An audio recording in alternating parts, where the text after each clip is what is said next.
Hello, and welcome back to Night Cosmos Sleep, where we explore the strange scientific stories of the universe together. Tonight, we are traveling to a world that orbits a dead star and takes only 7 hours and 45 minutes to complete a single revolution. A year there is shorter than one night of sleep on Earth. About 750 light-years away, the center of this system is not a star like the Sun, but a pulsar, the dense core left behind after the death of a massive star. It is only about as wide as a city, yet it contains more mass than the Sun, spinning hundreds of times each second, while sending beams of radiation sweeping through space like the light from a cosmic lighthouse. Beside the pulsar is PSR J2322-2650b, a world with nearly the mass of Jupiter. The pulsar's gravity pulls more strongly on the side of the planet facing it than on the far side, preventing the planet from retaining its familiar spherical shape and stretching it toward the neutron star. According to physical models, it may resemble a gigantic, red-hot lemon suspended in the darkness. During the time it takes the planet to complete a single year, the pulsar at the center has already spun millions of times. The two objects continue moving around one another like a cosmic clock that had been running for ages before humanity ever became aware of its existence. Yet the planet's unusual shape is not its greatest mystery. When the James Webb Space Telescope detected infrared light coming from the world, astronomers found evidence of a remarkably strange atmosphere. It appears to contain helium, dicarbon, and tricarbon, but very little oxygen or nitrogen. This composition resembles neither Jupiter nor ordinary hot gas giants, and it does not fully match the exposed remnant of a star. There seems to be too little oxygen or nitrogen for the carbon to combine with, leaving much of it to bond with other carbon atoms instead. This places PSR J2322-2650b in a chemical regime that current models still cannot fully explain. This world is therefore strange, not only because of its shape. It also raises a much larger question. Is PSR J2322-2650b a planet that formed in a conventional way, the eroded remains of a star, or a type of celestial object we still do not know how to classify? But before we can understand why the planet has taken on this form, we need to look more closely at the object stretching it apart, a star that is dead, yet has never truly fallen silent. To understand what is stretching the lemon-shaped world through the darkness, we need to leave the present behind and travel far back in time, to an age before that cosmic lighthouse had appeared. At the center of the system, then, was a massive star, many times hotter and brighter than the Sunday. It did not rotate in isolation. Somewhere nearby, it already had a companion, but for most of its early life, all attention belonged to the enormous star blazing at the heart of the system. From the outside, the star appeared stable. Light continuously escaped from its surface, spread through space, and disappeared into the surrounding darkness. Deep within, however, two forces were constantly pulling the star in opposite directions. Gravity tried to compress all of its matter toward the center, while energy produced in the core pushed the outer layers of gas outward. The star survived because these forces held one another in a delicate balance.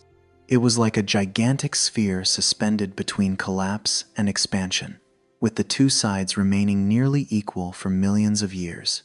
Inside the core, hydrogen fused into helium and released energy.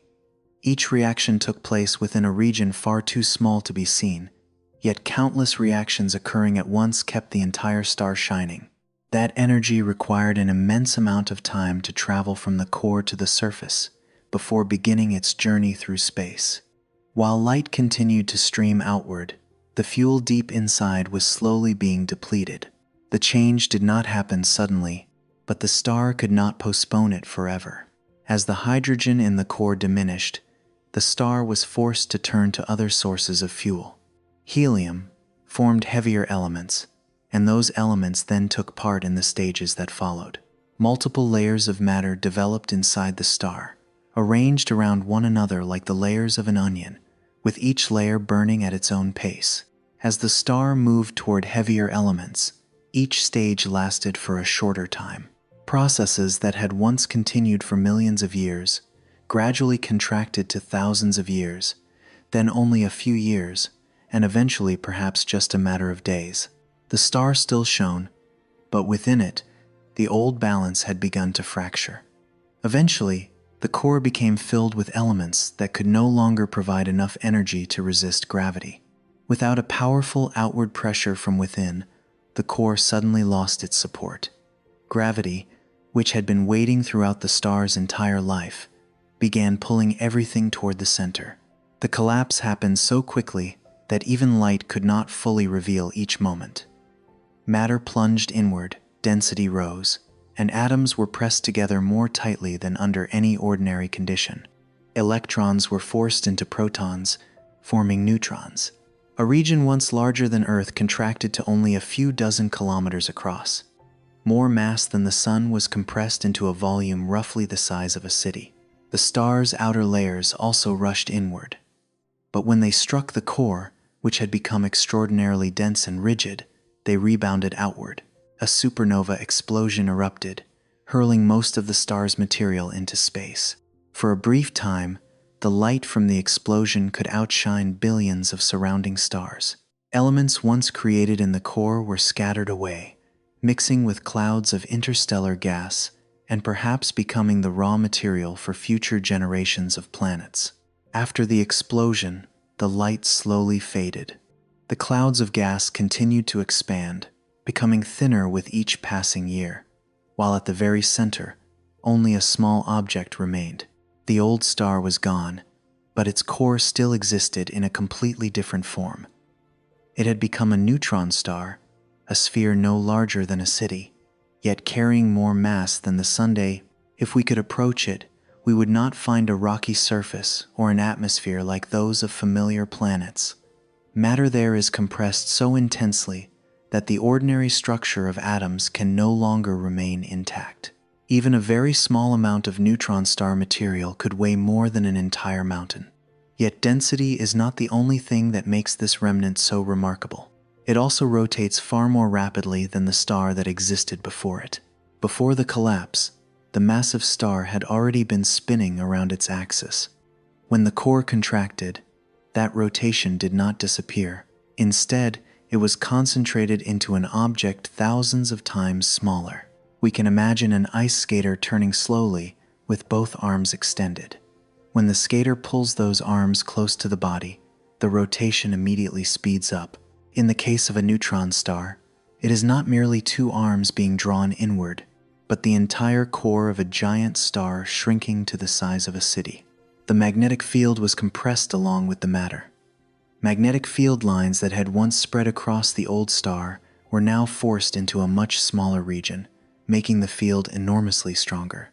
It traps charged particles, guides them along invisible curves, and accelerates them to extraordinary speeds. Near the two magnetic poles, these particles release energy in narrow beams of radiation that shoot away from the neutron star and continue deep into space. The magnetic poles do not necessarily align with the axis of rotation. As the neutron star spins, the beams of radiation sweep around with it. Whenever one of those beams crosses Earth, telescopes receive a pulse of energy. The beam then rotates away, the signal disappears, and it returns after another complete turn. From a distance, the object appears to blink on and off, although its light never truly stops.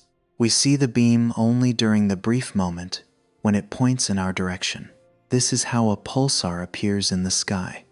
It resembles a lighthouse without a shoreline, turning through empty space and sending rhythmic flashes across hundreds of light years. Each pulse is not the object awakening, but the beam returning to the same direction once again. If Earth lay outside its sweeping path, the lighthouse would still exist, but we would never discover it in this way. The pulsar at the center of this system completes one rotation in only about 3.46 milliseconds. In a single second, it spins nearly 290 times. A human blink lasts long enough for the object to complete dozens of rotations, and during the time it takes the lemon-shaped world to finish a single year, the neutron star has already turned millions of times. The remnant of a dead star has therefore become one of the fastest clocks nature has ever created.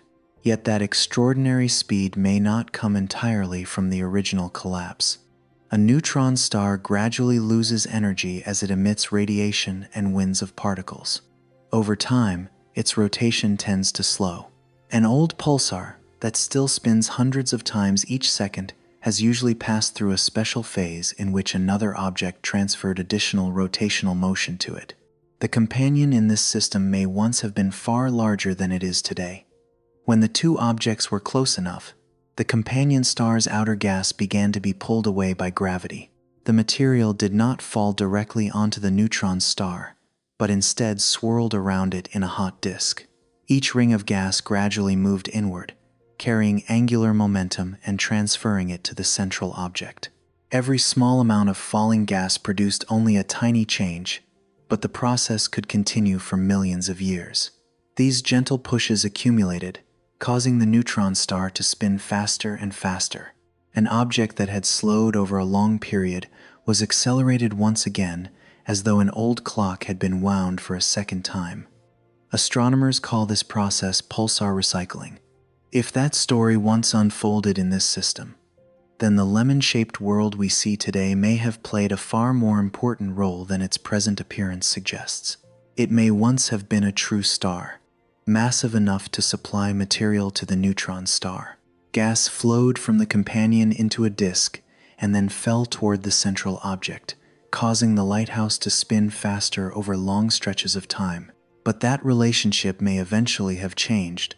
Once the pulsar had been spun up and became highly active again, its radiation and particle wind began striking the companion. Layers of gas that had once flowed toward the neutron star were now heated and blown away. The object that had helped accelerate the pulsar became the target of the very energy it had helped create. Over millions or even billions of years, a star can gradually be stripped layer by layer. Its mass decreases, its surface is heated, and gas continuously escapes into space.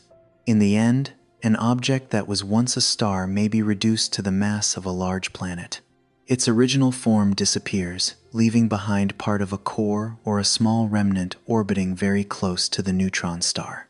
This is an intriguing possibility, but it is not a complete explanation.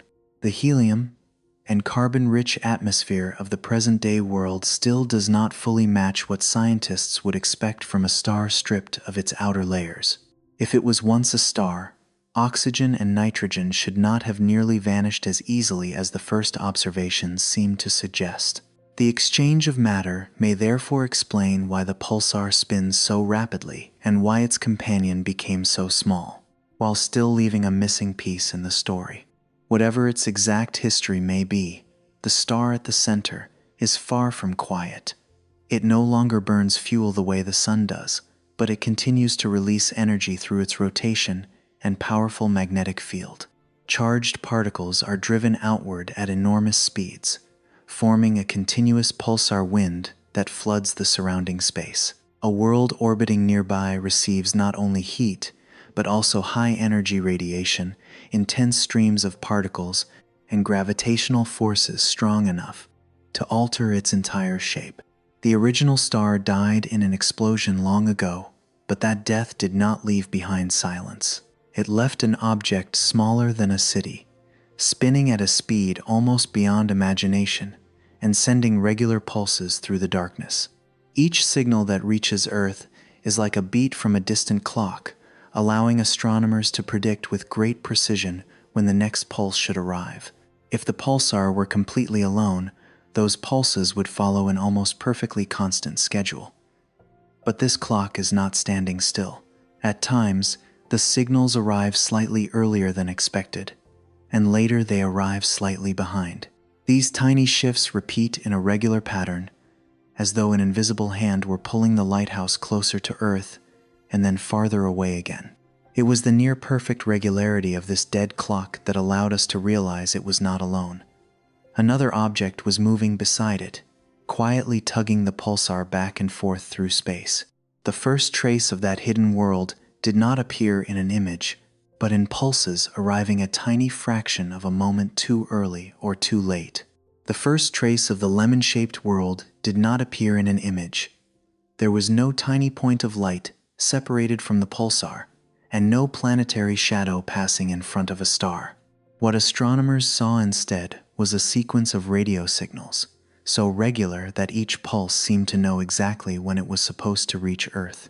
The pulsar at the center of the system was discovered during a radio survey of the sky.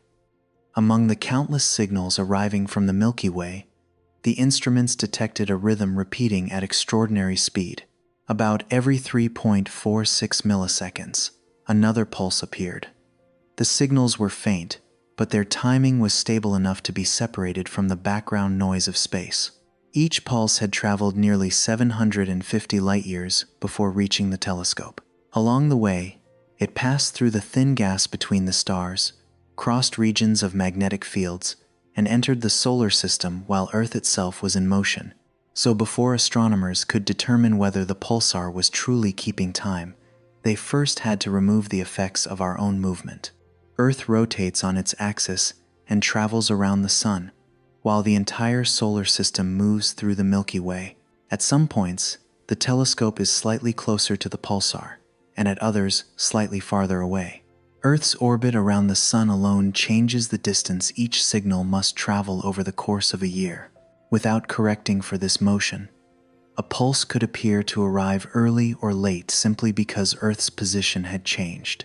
Once these known motions were taken into account, the pulses were converted to a common reference point, as though they had all been measured from the center of the solar system. From there, astronomers could build a precise schedule for the pulsar. They knew how long each rotation lasted, how slowly that rate was changing, and when every future pulse should arrive. If the pulsar were completely alone, those predictions should have matched the observations almost perfectly. Each pulse would have arrived exactly where it belonged in the schedule, like the ticking of a clock resting motionless on a table. But as astronomers continued to observe it, they realized that this clock was not entirely still. Sometimes the signals arrived slightly early, then they gradually slowed, returned to the predicted time, and began arriving late. The pattern did not end there. After a while, the pulses became early again, then late again in exactly the same way. If this shift had happened only once, it might have been caused by noise in the data or a small change within the pulsar itself. But here, the pattern repeated with remarkable regularity. About every 7 hours and 45 minutes, the entire cycle of early and late arrivals completed one full round. The signals were not naturally speeding up and slowing down. What was changing was the distance they had to travel before reaching Earth. During one part of its orbit, the pulsar was moving slightly closer to us, and during the other, it was moving farther away. When it was closer, the pulses traveled a shorter distance and arrived early. When it was farther away, the light had a little more distance to cross, so the signals arrived late. The change in distance was tiny, compared with a journey of hundreds of light years, but light travels at a finite speed. The pulsar only had to shift a relatively small distance around the center of its orbit for the arrival time of its signals to change enough for precise instruments to detect. We can imagine a clock ringing at regular intervals aboard a boat, circling a point in the middle of a lake. As the boat drifts toward a listener on the shore, each sound has a shorter distance to travel and arrives earlier than expected. When the boat moves to the far side, the sound must travel farther and arrives later. The clock itself never changes its rhythm. It is the motion of the boat that changes when the person on shore hears each chime. In this system, the clock is the pulsar, and the boat is its small motion around a point where no object is actually located. That point is called the system's common center of mass. Both the pulsar and its companion orbit around it, much like two people holding hands and turning around a position somewhere between their bodies. The heavier person moves along a smaller circle, while the lighter one must travel along a larger path. The pulsar is far more massive than its companion, so its motion around the center of mass traces only a small circle. Yet because its pulses are so regular, even that tiny movement can be measured. The companion does not need to shine, reflect enough light for a telescope to see it, or pass directly in front of the pulsar. Its gravity only needs to pull the cosmic clock back and forth for its existence to leave a detectable trace. Astronomers measured when the pulses arrived earliest, when they arrived latest, and how quickly the timing changed between those two states. From that pattern, they reconstructed the orbit. The repeating cycle showed that the two objects take about 7.75 hours to complete one revolution around their common center of mass. The shape of the timing variation also revealed that the orbit is nearly circular rather than strongly stretched into a narrow ellipse. The timing shifts also show how far the pulsar moves from its average position. By combining that displacement with the orbital period and the estimated mass of the neutron star, astronomers could calculate the minimum mass of the object pulling on it. The result was close to 0.8 times the mass of Jupiter. That value is low enough to place the object within the planetary mass range, but the word minimum remains important. Pulsar timing measures the neutron star's motion along our line of sight from Earth. If we view the system nearly edge-on, the measured value will be close to the true mass. If the orbit is tilted at a different angle, the companion could be heavier than the initial figure suggests. Although the result still depends on the orbital inclination, the data show that this is not an ordinary high-mass star. The companion is extremely light compared with the pulsar, yet massive enough to force the neutron star to move around a small orbit. From a sequence of signals arriving early and then late, the image of a binary system gradually emerged. On one side is a neutron star, spinning nearly 290 times each second. On the other is a world with nearly the mass of Jupiter, moving along an orbit so short that an entire year lasts less than 8 hours. There is no third object at the center between them. Both bodies orbit an empty point defined by their own masses. This method of discovery is different from the way most familiar exoplanets are found. Many worlds are detected when they pass in front of their host stars and block a tiny fraction of the light. During each transit, the star's brightness decreases in a repeating pattern. From the depth of that dimming, astronomers can estimate the planet's size. Missions such as Kepler and TESS have used this method to discover thousands of worlds. But in this pulsar system, there is no bright, sun-like star for the planet to cross. The neutron star itself is extremely small, and the orbit may not be aligned so that the companion passes precisely in front of it from Earth's point of view. Waiting for a transit might therefore never produce a result. The planet was not seen directly either. From hundreds of light years away, it lies too close to the pulsar in the sky for ordinary telescopes to separate the two objects into distinct points. The infrared light later studied by James Webb could reveal clues about the planet's temperature and atmosphere, but the world's existence had already been established in a completely different way. It was discovered through time. Each radio pulse became a marker. Thousands, and then millions, of those markers were placed side by side. From the tiny differences between the predicted and observed arrival times, astronomers traced an orbit that could not be seen. The planet did not appear through an outline or a color. It emerged as a rhythmic variation in the arrival times of the signals.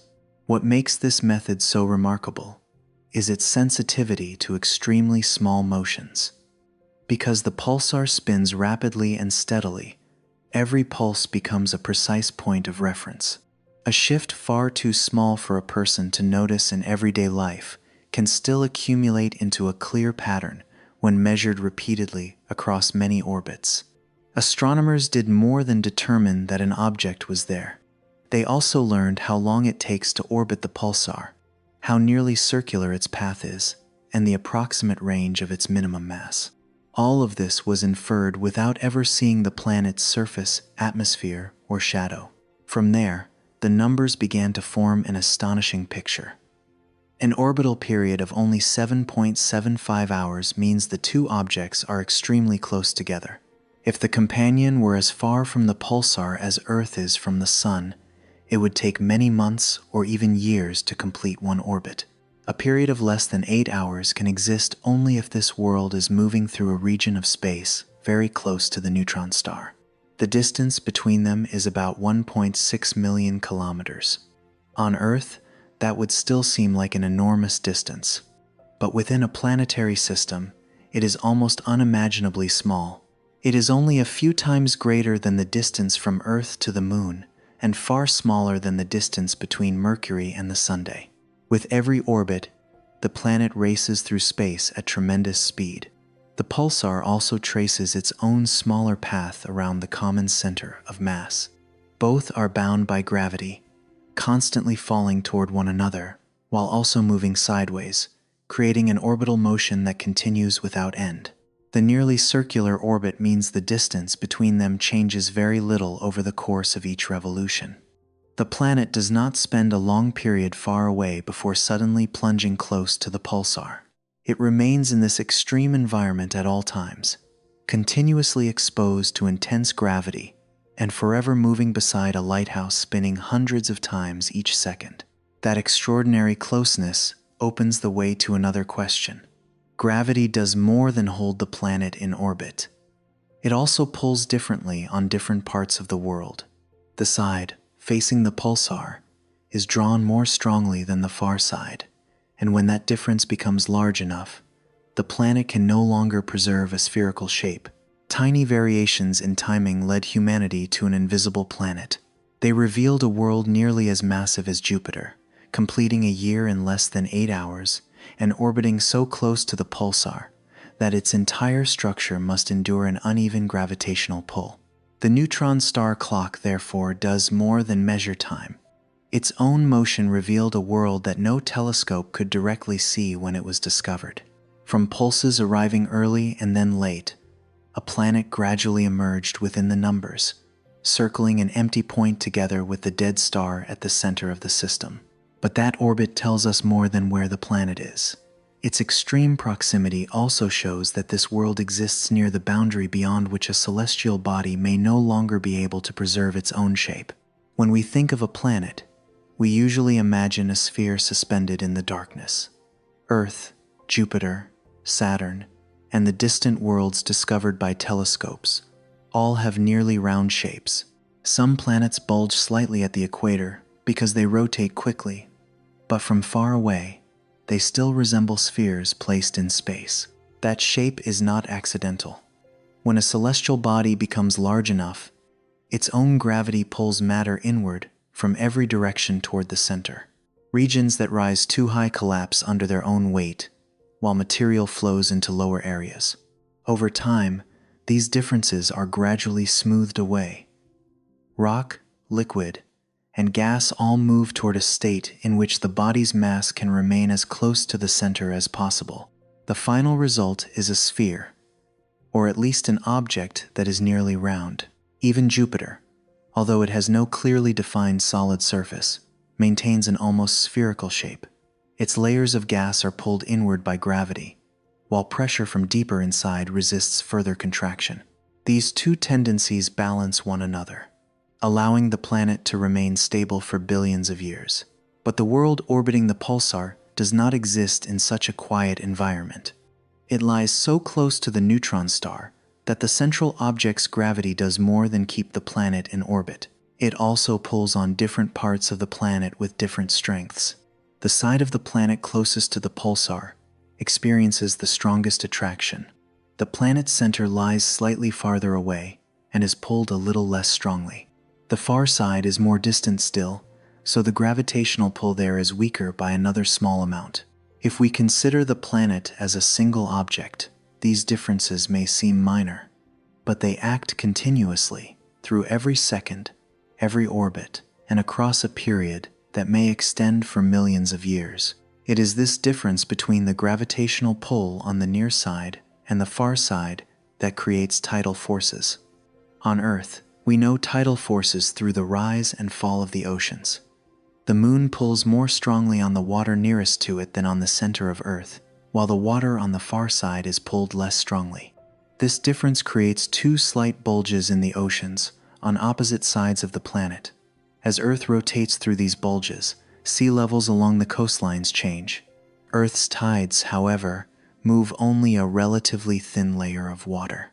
Our planet is strong enough, and the moon is distant enough, that most of Earth's internal structure is not stretched to any significant degree.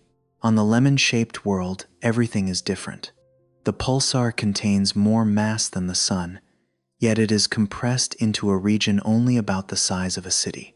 Its companion planet lies just 1.6 million kilometers away. On a cosmic scale, the two objects are moving almost side by side.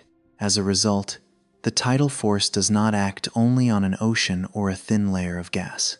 It affects the entire planet, from the outermost reaches of the atmosphere to the layers of matter deep inside. The side facing the pulsar is pulled forward. The far side is not truly being pulled backward by some separate force, but because it is attracted less strongly than the planet's center, it tends to lag behind within the planet's own frame of reference. One end is drawn toward the neutron star, while the other is stretched in the opposite direction.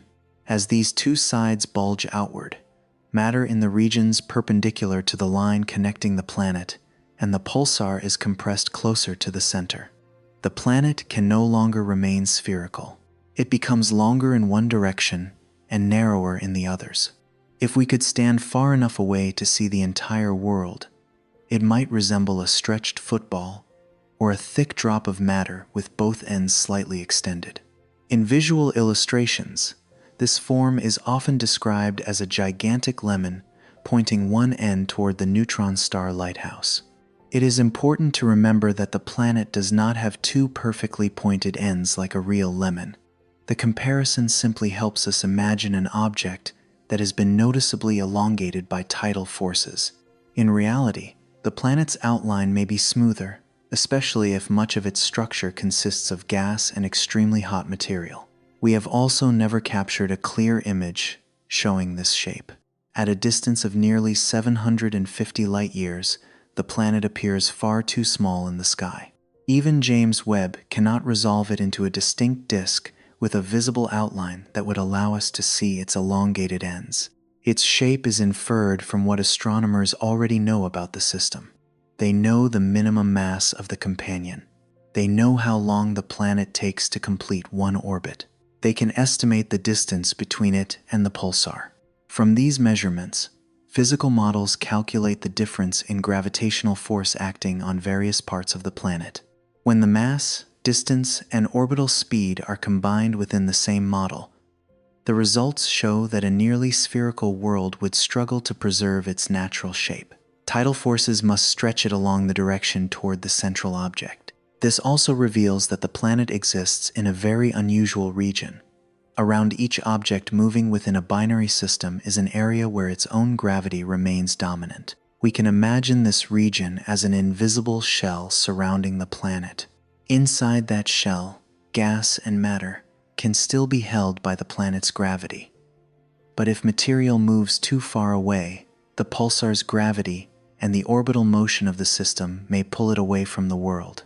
This invisible boundary is often described using the concept of a Roche lobe. It is not a physical shell, and it does not glow in the sky. It is simply a boundary defined by the balance of gravitational forces within the system. The planet appears to fill a very large portion of its Roche lobe. This means its outer layers lie close to the boundary where its own gravity begins to lose control. The planet is still able to hold on to its material, but it has little safe space left. We can imagine a drop of water resting inside a small cup. While the drop remains near the center, it can preserve a relatively stable shape. But if the cup is tilted and the water reaches the rim, even a slight change may cause some of it to spill over. For this planet, the cup has no physical walls. Its boundaries are created by gravity, and the rim is the region where the pulsar's pull begins to take over. If the planet moved closer to the pulsar, its own gravitational domain would shrink. If it continued to lose mass, its ability to hold material would also weaken. In either case, the outer layers of gas could cross the Roche boundary and begin flowing away from the planet. The escaping material would not necessarily fall directly onto the neutron star. It could form a long stream of gas, wrap around the system, or be swept outward by the pulsar wind. Under the influence of radiation and high-energy particles, the gas might be heated, ionized, and stretched into a faint tail trailing behind the planet. We do not yet know how quickly this world is losing material today. It may still be relatively stable, and may have maintained its elongated shape for a very long time, or its outer layers may still be escaping, but at a rate too slow to produce any obvious change during the span of human observation. In either case, the lemon-like shape shows that the object exists very close to a limit. It is not being torn apart immediately, but neither is it free to remain spherical like a planet orbiting far from its host star. It is a state of tense balance. The planet's gravity pulls material back inward, while the pulsar's tidal force tries to draw its two ends apart. Pressure from within resists the deformation, but the outer layers are softer and more easily stretched. Orbital motion keeps the planet from falling directly into the neutron star, yet also forces it to pass through the same extreme gravitational environment again and again. A year there lasts only 7 hours and 45 minutes, so this condition is repeated many times. In a single day on Earth, the planet completes more than 3 orbits. During one of our years, it may circle the pulsar more than 1,000 times. Each orbit preserves the same direction of stretching between the two objects. Over time, tidal forces also affect the way the planet rotates. If it originally spun faster or slower than it moved around the pulsar, the tidal bulge would not always remain perfectly aligned with the line pointing toward the neutron star. The pulsar would then pull on that displaced bulge, creating a torque that gradually adjusted the planet's rotation. Given enough time, the planet's spin tends to synchronize with its orbital motion. It would complete exactly 1 rotation during the same amount of time required to finish 1 orbit around the pulsar. Once that state is reached, one hemisphere always faces the neutron star, while the other always looks outward into space. The elongated shape also remains nearly fixed in orientation, with one end continuously pointing toward the pulsar and the other facing away. This does not mean the planet is motionless. It still races around its orbit at tremendous speed and continues to rotate on its axis. But the two motions are synchronized so precisely that, from the surface, the pulsar might appear almost fixed in one place in the sky. One side of the world would never escape the radiation source at the center. The far side would never see the neutron star lighthouse directly. Between them would lie a permanent boundary where the pulsar remains close to the horizon, its faint light never truly rising or setting. Tidal forces may therefore do more than create the planet's unusual shape. They may also divide it into 2 hemispheres with completely different conditions. One side is heated continuously, the other faces permanent darkness, and the atmosphere must somehow transport energy between them. The image of a lemon is not simply a decorative detail added to make the world seem more dramatic.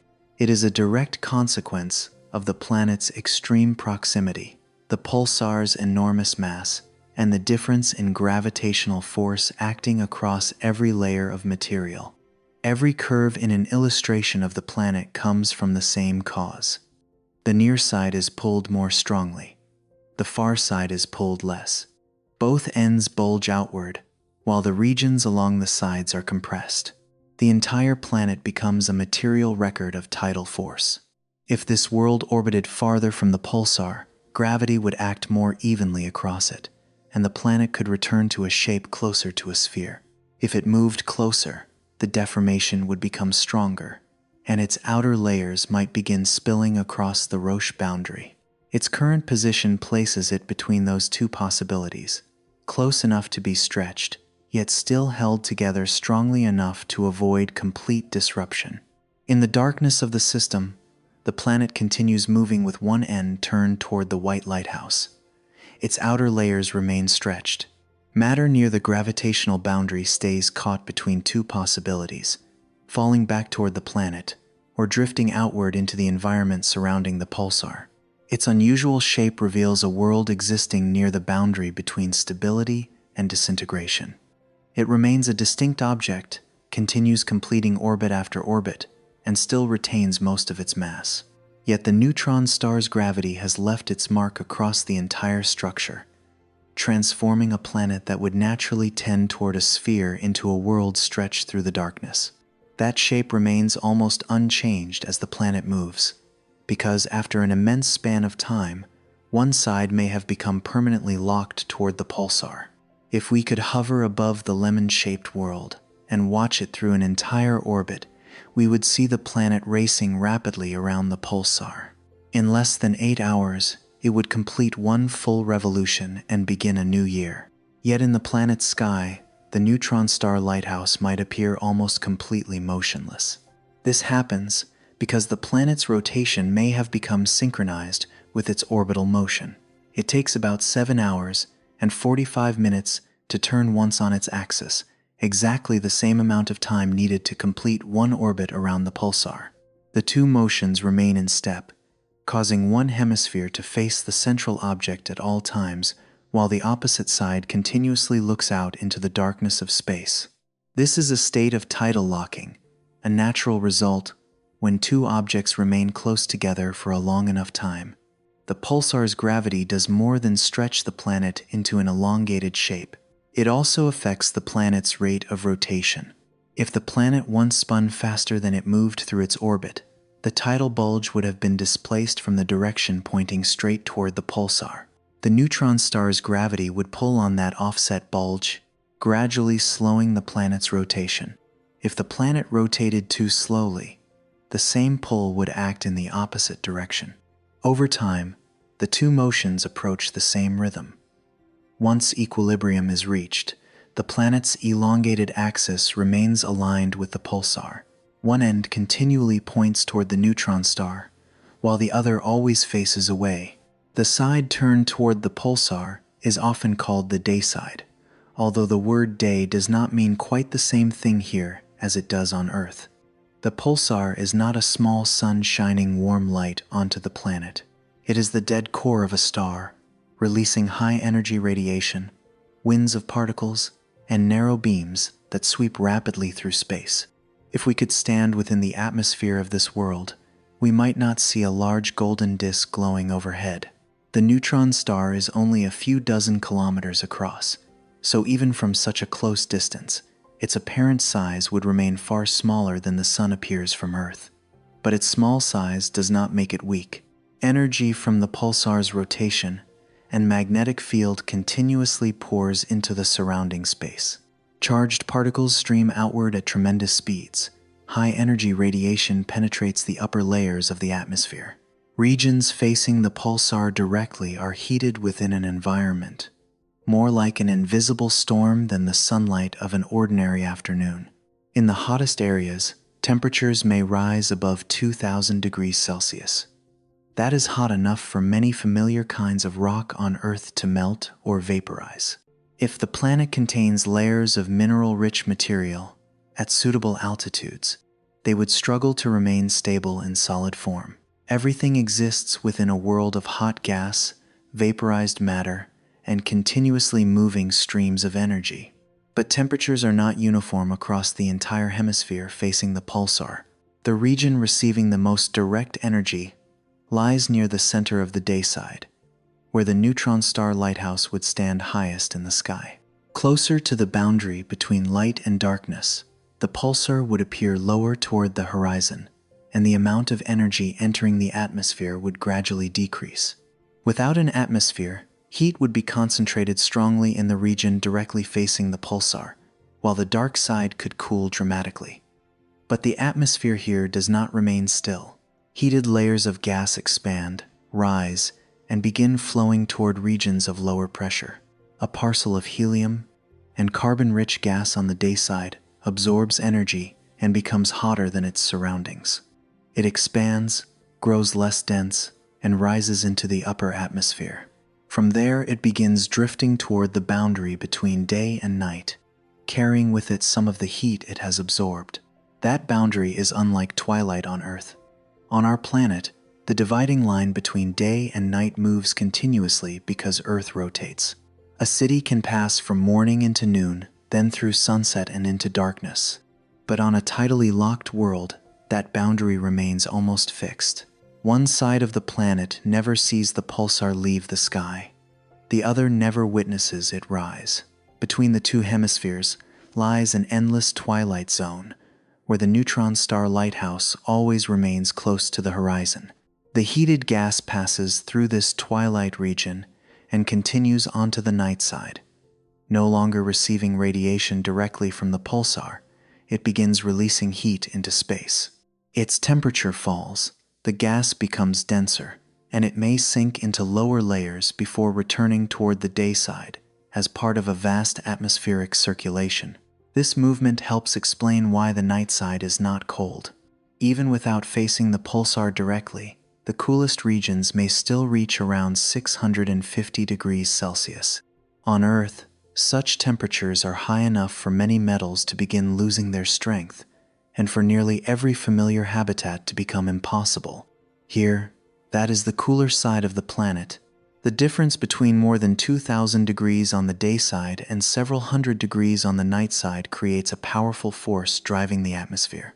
Air tends to move from regions of high pressure toward regions of lower pressure, and from warmer areas toward cooler ones.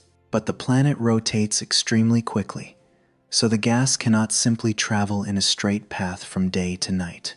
On Earth, rotation deflects the movement of winds and oceans. This effect helps create jet streams, cyclones, and vast weather systems. On the lemon-shaped world, one rotation lasts less than 8 hours, several times faster than Earth. That rapid spin may bend atmospheric flows strongly, divide them into broad moving bands, and create a wind system unlike anything humans have ever experienced directly. Hot gas leaves the region receiving the strongest energy, but it does not necessarily move straight toward the night side. As the planet rotates, the flow is deflected to one side. Heated regions may stretch into long bands, while powerful winds may circle the planet before transferring enough energy to the darker hemisphere. Observations suggest that the hottest point may not lie exactly where the planet faces the pulsar most directly. Instead, it appears to be shifted to one side. That offset is an important clue, because if the atmosphere were motionless, the hottest region should remain close to the point receiving the most direct radiation. When the hottest point is shifted away from its expected position, it suggests that winds are carrying heat away before it can escape back into space. The atmosphere is not simply an unmoving shell. It acts as a transport system, continuously collecting energy from the day side and distributing it to other regions. We can imagine a stream of gas beginning in the red-hot region where the pulsar remains almost fixed in the sky. Helium atoms and carbon molecules absorb energy, collide with one another, and begin moving faster. The gas expands, rises, and is carried westward by the planet's global wind system. As it moves away from the hottest region, it continues to carry heat from the day side. The flow crosses the twilight boundary, where the pulsar's light rests close to the horizon, and then travels deep into the hemisphere that never sees the neutron star directly. There, the heat is gradually released into cooler layers of gas and out into space. The air contracts, sinks, and may return toward the day side at lower altitudes. Together, these motions create a continuous cycle linking two hemispheres that might otherwise seem completely separated. The day side, therefore, does not retain all the energy it receives, and the night side is not left to cool without limit. The atmosphere becomes a bridge between the two, even though it cannot completely erase the difference in temperature. Some energy may also be transferred through deeper layers inside the planet. If this world contains thermally conductive material or strongly convecting layers of gas, heat may travel not only horizontally through the atmosphere, but also downward before returning to the surface somewhere else. However, most of what we can currently infer comes from infrared light escaping at the altitudes visible to telescopes. The planet's climate may not contain clouds like those on Earth. At such extreme temperatures, water cannot form the familiar clouds we know. Any substance capable of condensing would have to survive a much hotter environment, and carbon may play a particularly important role. In the cooler regions of the night side, some carbon particles may condense more easily than they do on the day side. They could form hazes or dark clouds of particles suspended in the atmosphere. When winds carry them back toward the hotter side, those particles may be heated, vaporized, or altered in structure before continuing through the circulation cycle. If this process truly occurs, the planet's weather would not include rain or snow made of water. Instead, it might involve layers of carbon dust forming, disappearing, and then reappearing as the gas moves between the two hemispheres. For now, however, this remains a possibility that requires more evidence, because astronomers cannot directly observe individual clouds. The winds cannot be measured by instruments placed inside the atmosphere. No probe has ever drifted across the boundary between day and night, and no weather station has recorded the pressure or temperature. Everything we know must be inferred from the light emitted by the planet. When the day side faces Earth, the system produces more infrared light. When most of the night side is turned toward us, the amount decreases.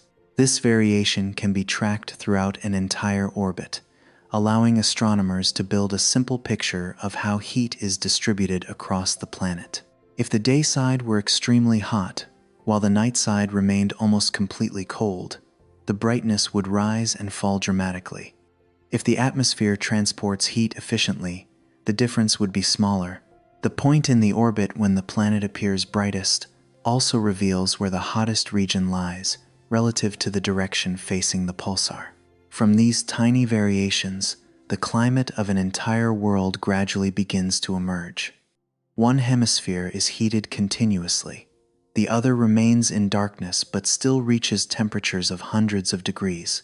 Between them, flows of helium and carbon-rich gas are bent by the planet's rapid rotation as they carry energy around the globe.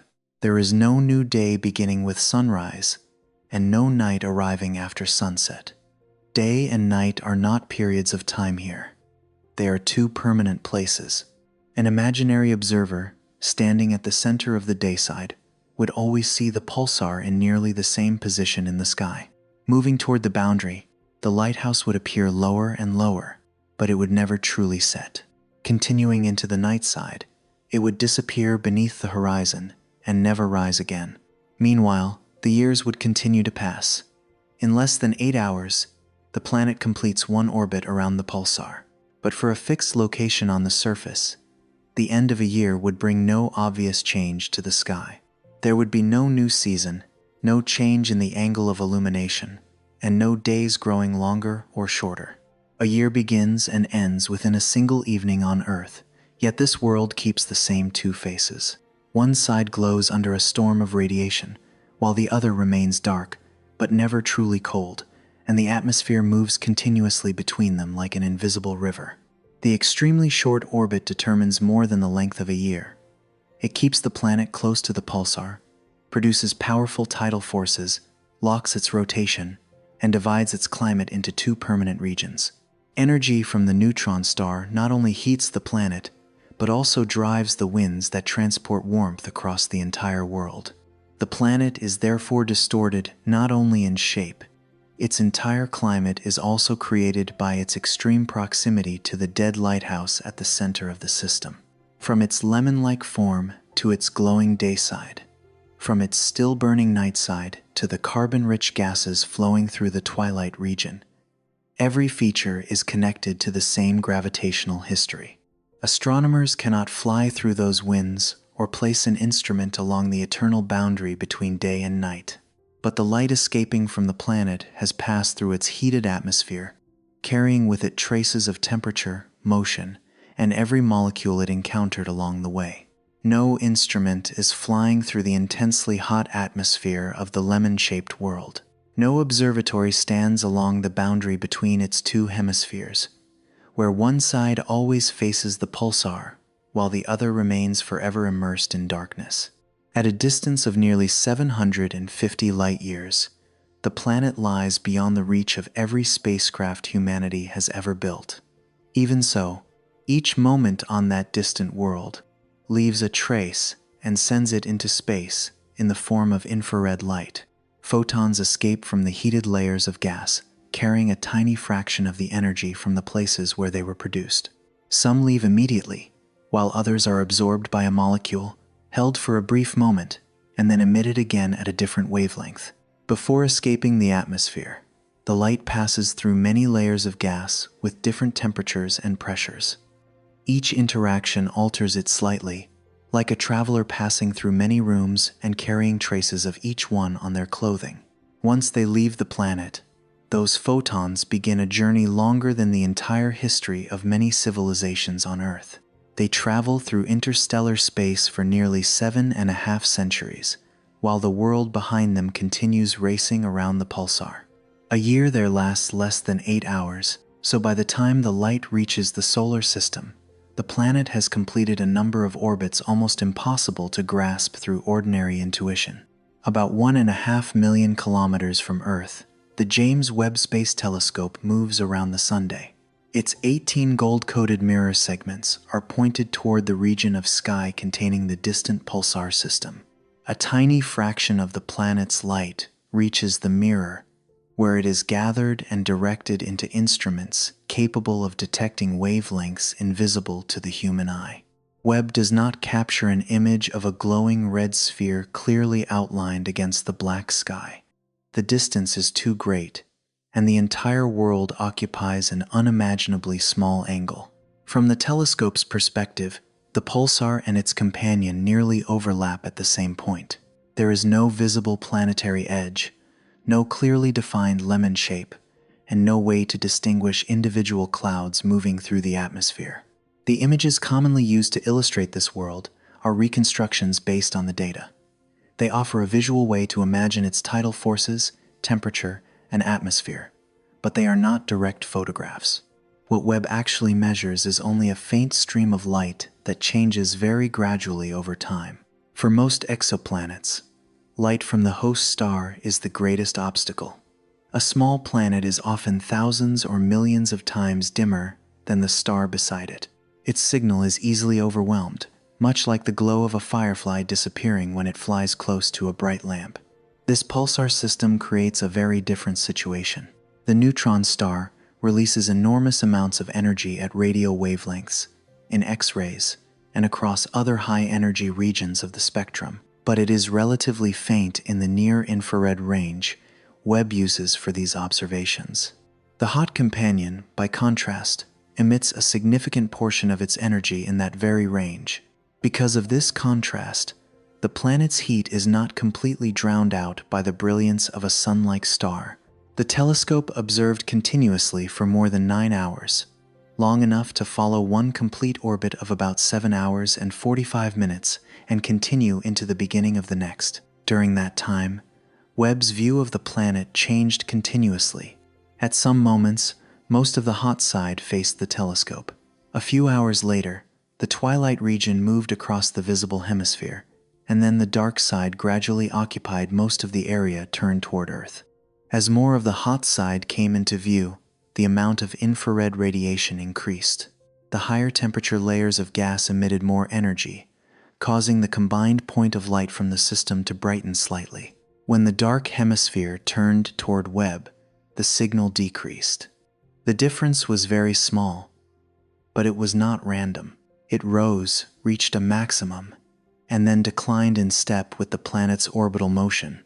Astronomers arranged the entire sequence of measurements in chronological order. From this, a smooth curve emerged, recording the change in brightness throughout one of the planet's years. The curve revealed no mountains, oceans, or coastlines.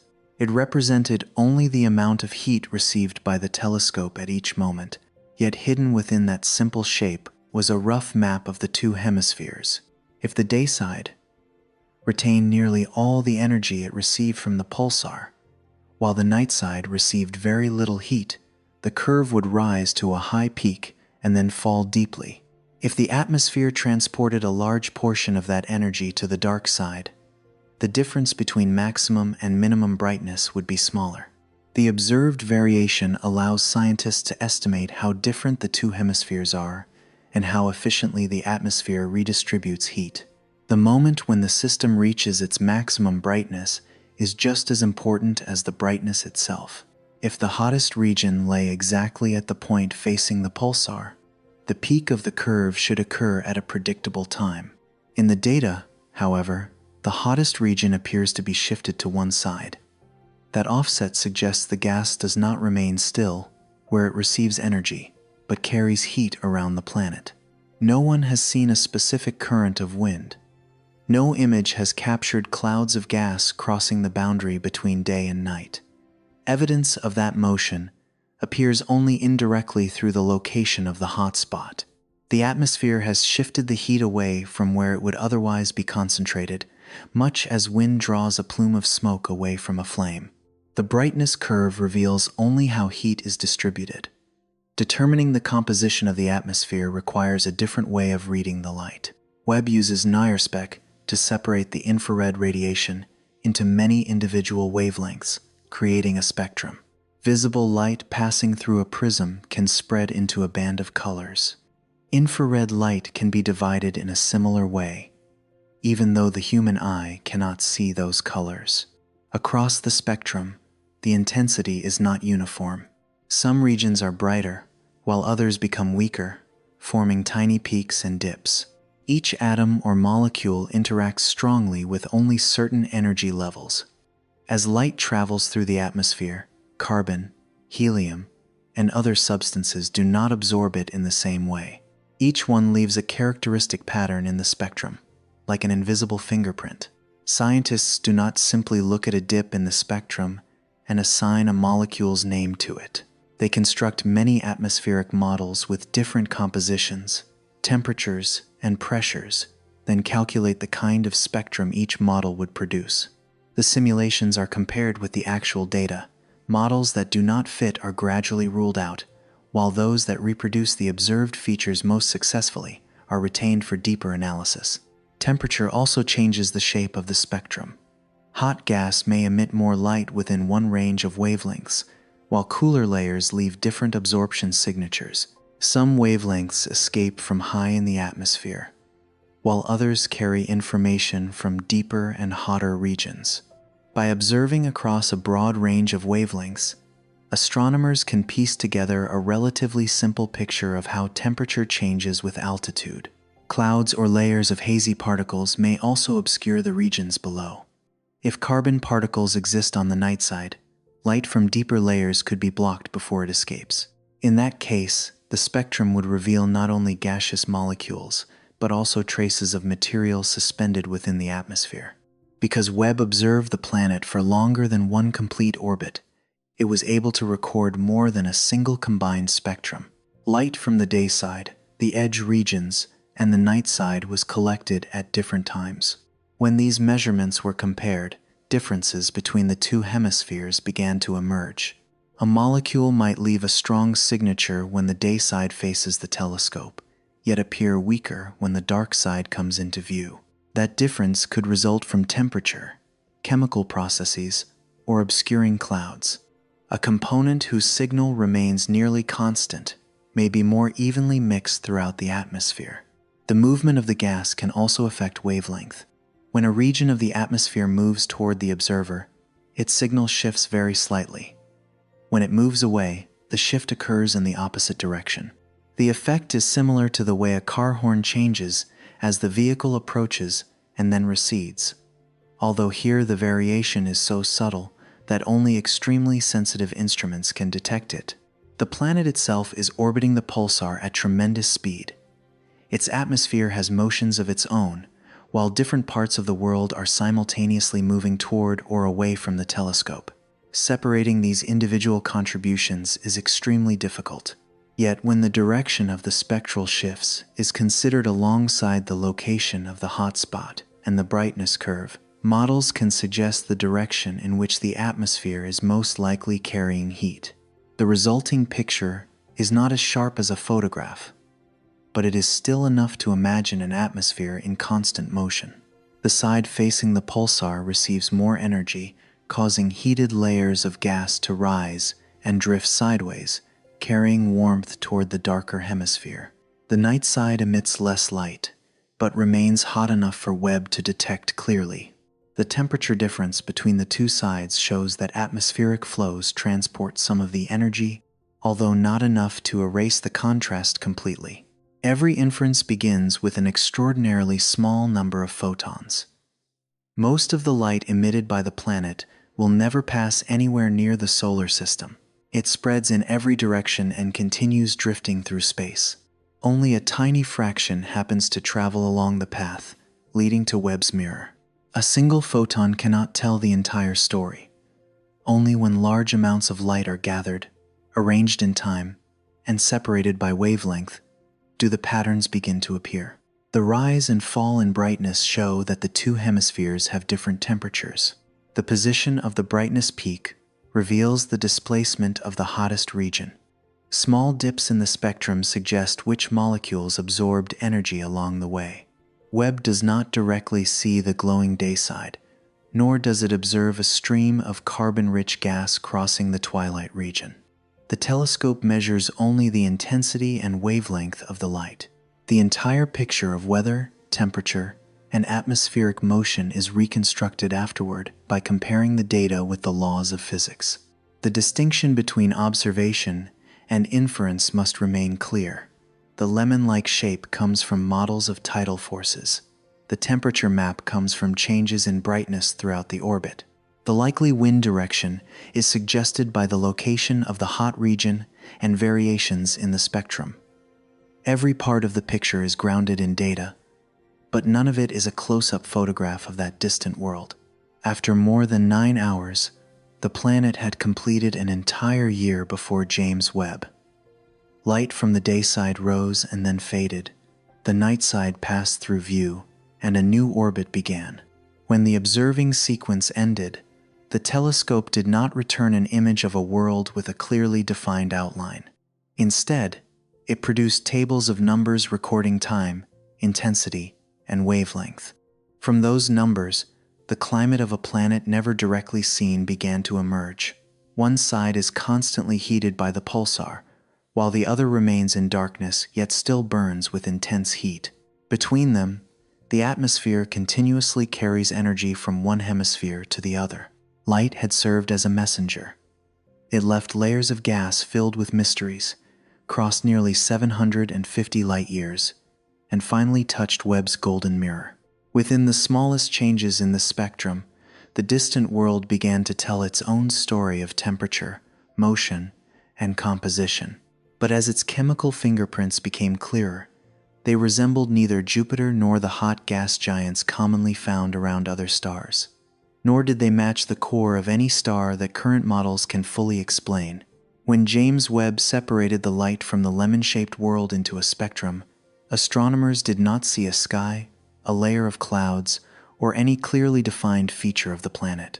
Before them was only a band of signals with tiny variations in brightness, yet hidden within it were traces of an atmosphere unlike almost any world ever studied. The first component to emerge was helium, a result that was not entirely surprising for an object that may have lost many layers of gas in the past. If radiation and particle winds from the pulsar had continuously heated the atmosphere for millions or billions of years, the lighter hydrogen may have been swept into space first, leaving behind deeper layers of helium-rich material.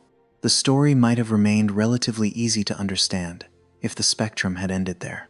A heated world gradually losing its atmosphere and becoming enriched in helium still lies along evolutionary paths that existing models can imagine. But alongside the helium were signatures consistent with molecules made almost entirely of carbon. Some consist of only 2 carbon atoms bonded together, written as C2, while others contain 3 atoms and are known as C3.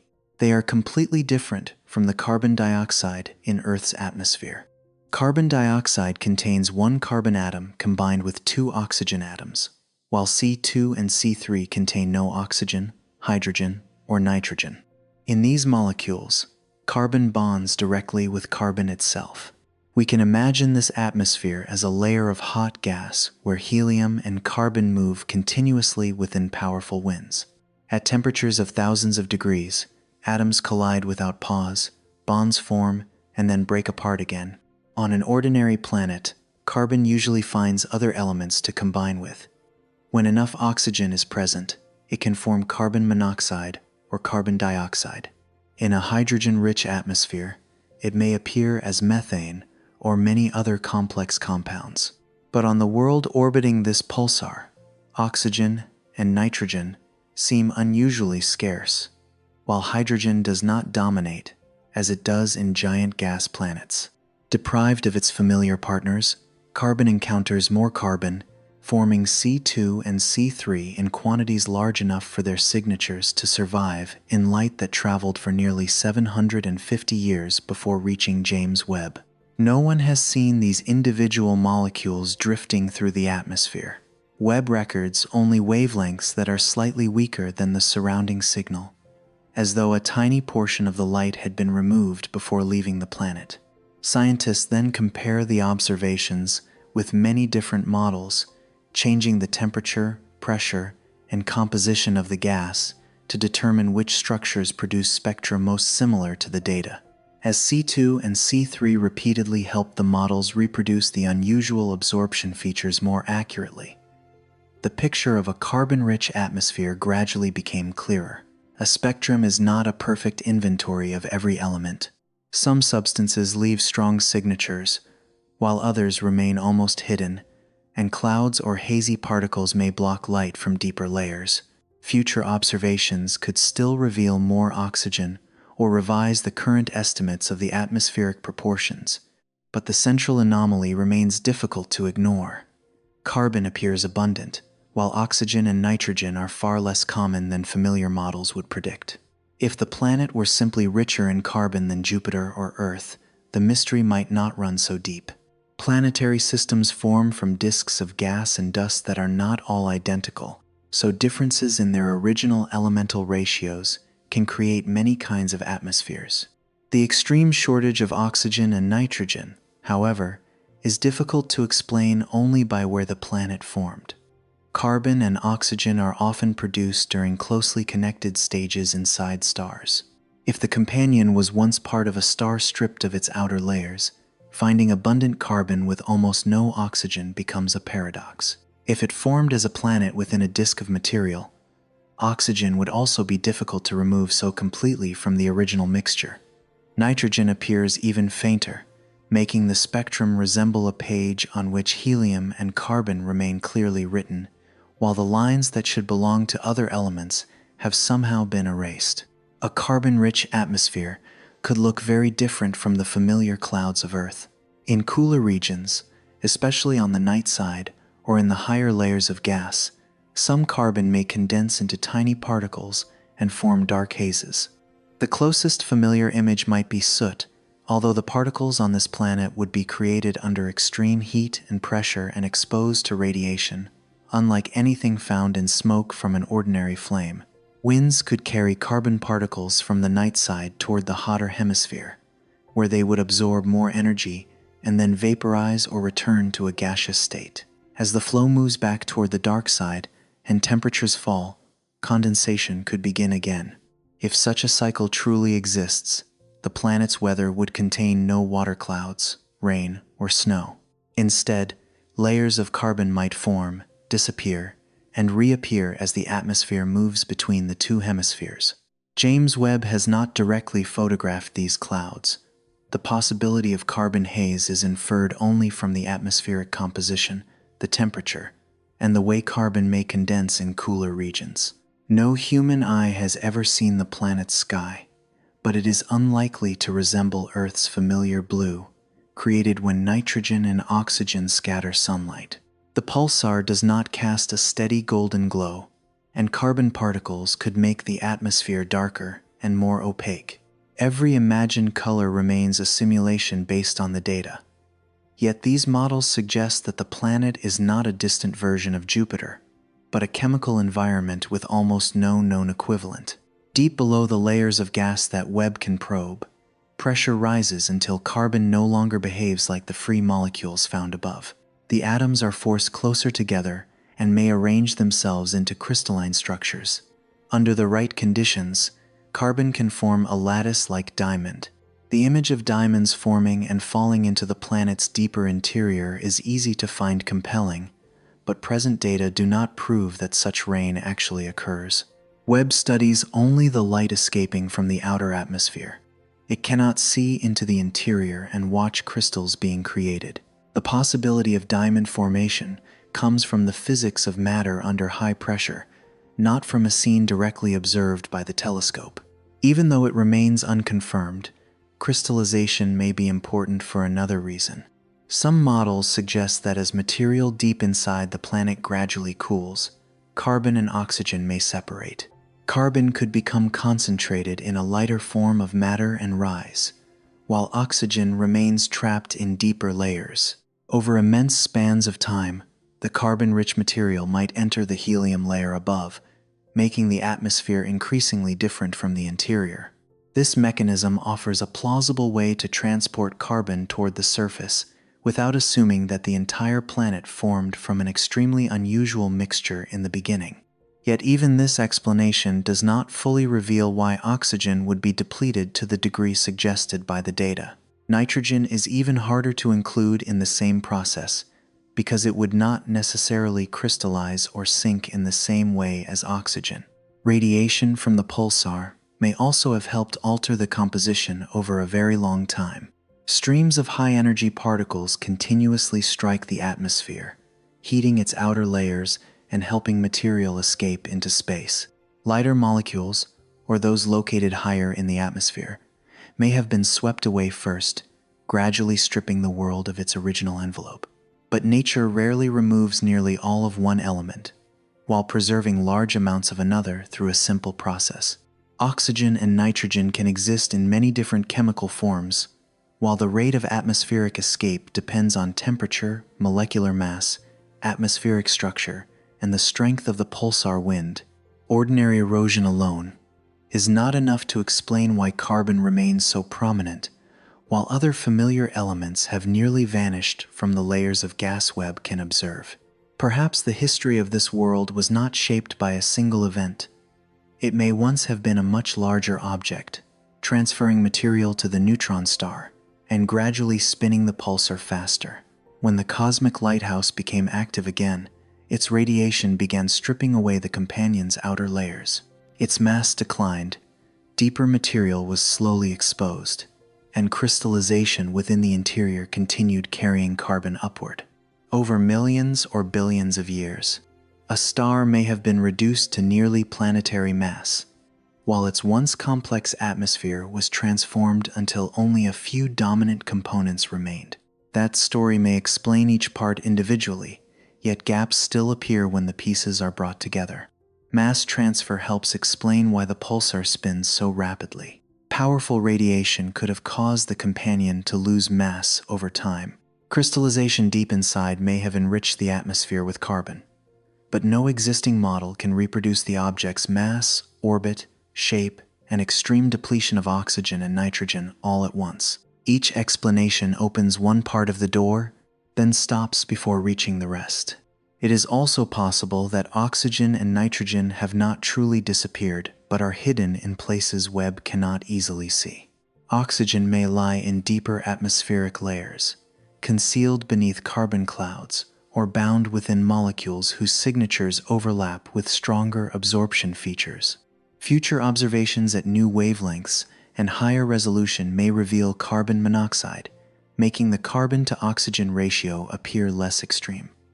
If later results point in that direction, the atmosphere would remain highly unusual, but would no longer fall entirely beyond existing models. If new data continue to confirm that oxygen and nitrogen are genuinely scarce, astronomers will need to search for a pathway of formation that has never been fully described. No matter how future observations revise the composition, C2 and C3 will remain difficult clues to ignore. Carbon bonds with itself in detectable quantities only when its more familiar partners are no longer abundant enough. On Earth, carbon combines with oxygen in the atmosphere and is found throughout rocks, oceans, and every living organism. On Jupiter, much of it appears in methane. On hot gas planets, carbon often shifts between methane and carbon monoxide depending on temperature. But beside this pulsar, carbon seems to drift through an almost empty room, where oxygen is too scarce to capture it. Nitrogen leaves barely any trace, and hydrogen no longer fills the atmosphere, as it does on giant gas worlds. Within that chemical emptiness, carbon encounters carbon. Pairs of C2 form among the heated currents, while C3 survives long enough to leave its signature in the light. On the dark hemisphere, these molecules may become hazy particles before winds carry them back toward the hotter regions. Deeper below, carbon may crystallize beneath the pressure of the layers above.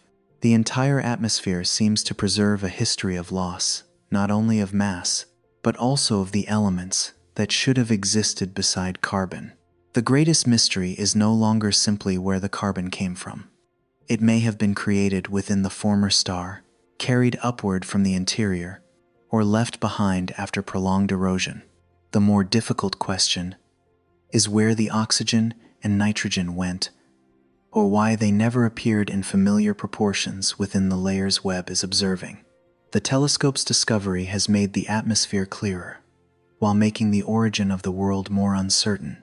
A planet born in a disk of gas and dust would struggle to acquire such a composition, yet the exposed remnant of a star would not easily become an object made almost entirely of helium and carbon either.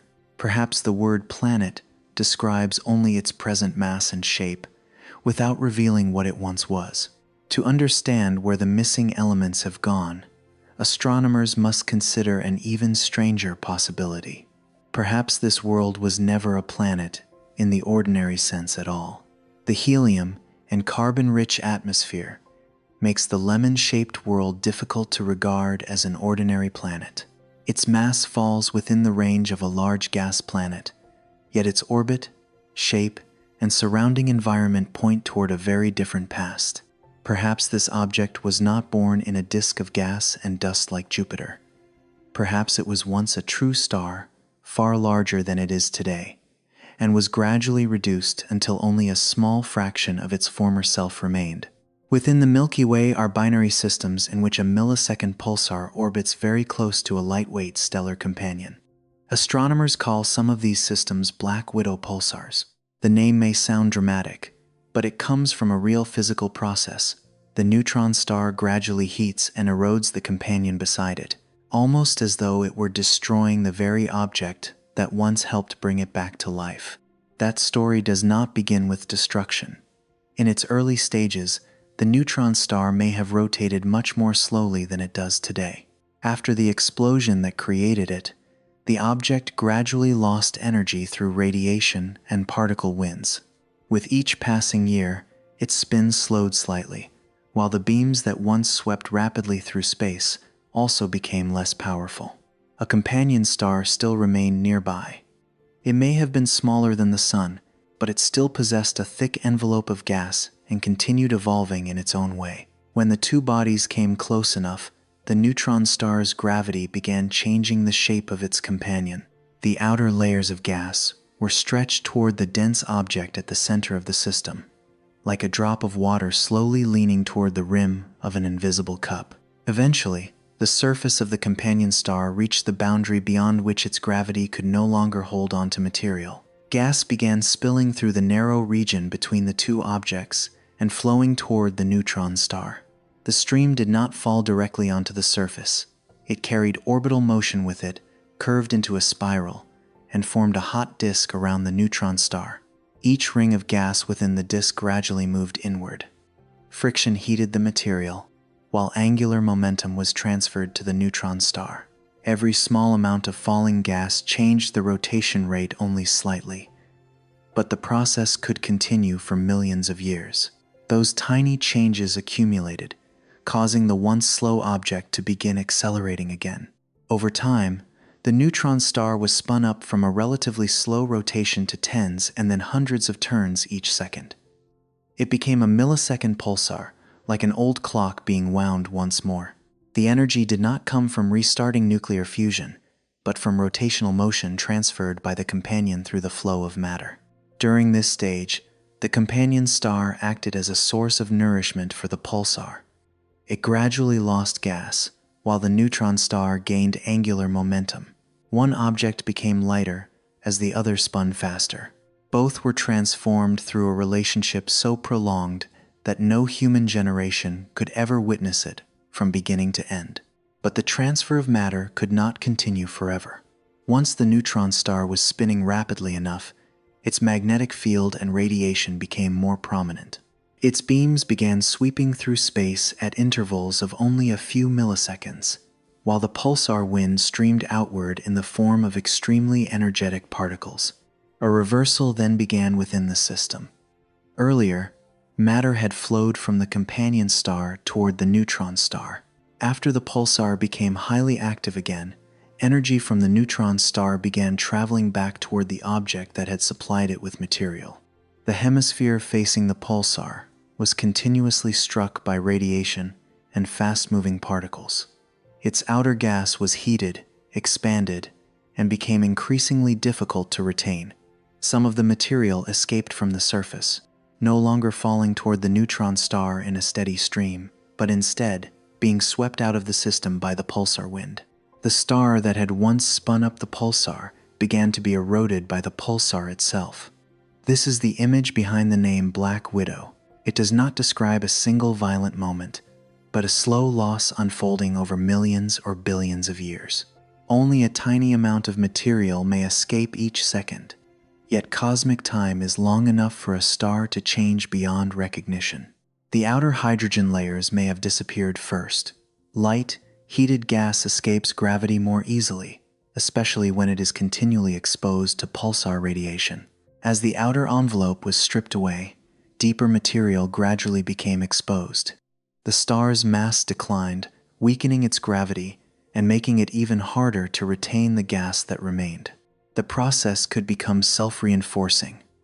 As the star lost material, it became lighter. As it became lighter, it grew more vulnerable to heating and erosion. Its Roche lobe contracted, pushing the outer layers closer to the boundary where they could escape. Gas then spilled into space even more easily.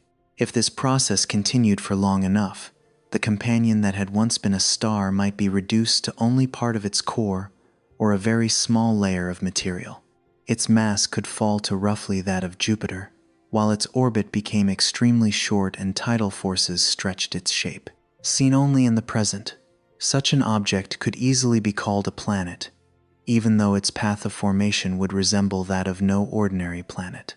PSR J2322-2650b has many features that make this scenario compelling. It is extremely light compared with the neutron star, follows an orbit lasting less than 8 hours, and lies close to the region where the pulsar's gravity can stretch its entire structure. Its lemon-like shape suggests that the object fills most of its Roche lobe, like a remnant with barely enough room left to hold onto its final outer layers. If it was once a star, it may have passed through two completely opposite stages. At first, matter flowed from it toward the neutron star, causing the pulsar to spin faster. Later, radiation from the pulsar traveled back in the opposite direction, stripping away what remained. The flow reversed, transforming the donor into the object being eroded.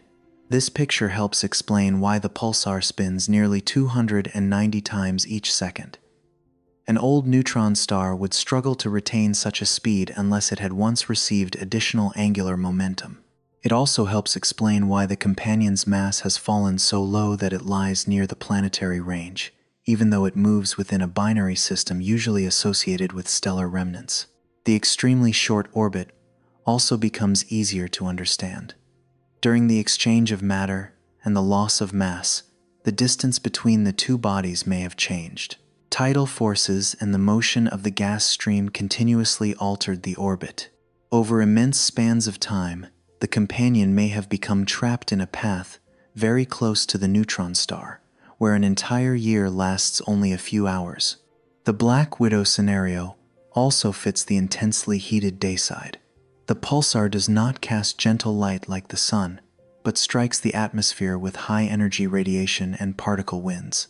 The hemisphere facing the neutron star receives most of that energy, while the atmosphere continually transports heat toward the darker side.